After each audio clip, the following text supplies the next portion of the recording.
നമ്മൾ നേരെ പോകുന്നത് കോഴിക്കോട്ടേക്കാണ്. അവിടെ ഒരു പിടികിട്ടാപ്പുള്ളി പിടിയിലായിട്ടുണ്ട് 10 വർഷത്തിന് ശേഷം. വധശ്രമ കേസിലെ പിടികിട്ടാപ്പുള്ളിയാണ് 10 വർഷത്തിന് ശേഷം പോലീസിന്റെ പിടിയിലായത്.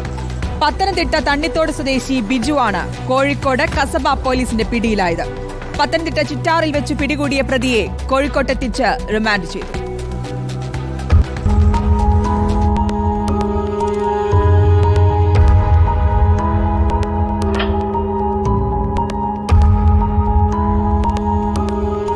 കോഴിക്കോട് ജില്ലാ ജയിലിൽ സഹതടവുകാരനെ ബ്ലേഡ് കൊണ്ട് കഴുത്തറുത്ത് കൊലപ്പെടുത്താൻ ശ്രമിച്ച കേസിലെ പ്രതിയാണ് പത്തനംതിട്ട തണ്ണിത്തോട് സ്വദേശി ബിജു. പരപ്പനങ്ങാടി എക്സൈസ് രജിസ്റ്റർ ചെയ്ത കേസിൽ തടവുകാരനായി 2014 ജയിലിൽ കഴിയുന്നിടെയാണ് ബിജു സഹതടവുകാരനെ ആക്രമിച്ചത്.